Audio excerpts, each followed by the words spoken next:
مرحبا بكم يا متابعين قناة كونتينيو من كل مكان. أهلا بكم. لا تنسى الصلاة على النبي.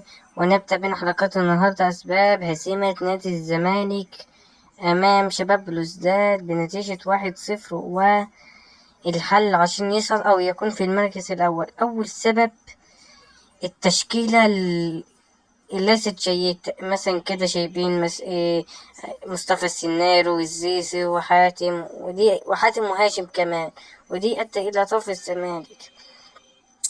وشايبين يعني ما نسوش من أول سيد عبد الله النار وأكيد يكون إصابة الونش خيبت الأمان. وأول سبب إن هي كان لهم ضربة جزاء أدت إلى فوز نادي الشباب. وما هو الحل بقى؟ أول حل عشان نادي الزمالك يصعد اللي هو هيبقى وراه ماتش أمام النصر وماتش أصلا للشباب أمام المنستيري. يعني يشمل الزمالك يفوز في ماتش القادم، يعني يبقى الزمالك يفوز على النصر والمنستيري يفوز على الشباب. لازما الزمالك يفوز على النصر ياخد 3 نقاط ودي هيكون الزمالك في المركز الأول والنصر في المركز التاني والشباب في المركز التاني.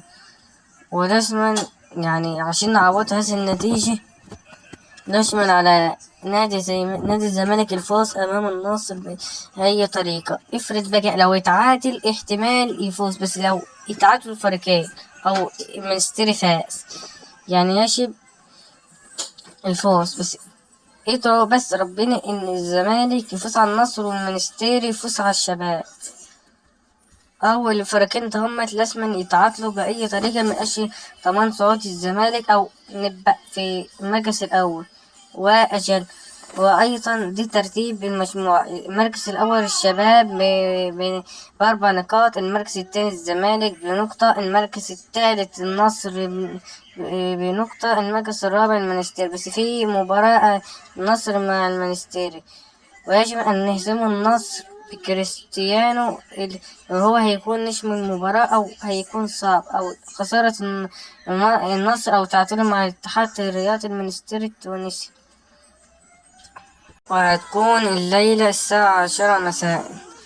ويجب الزمالك يعوض خسارته بالفوز على نادي النصر السعودي وصلوا على سيد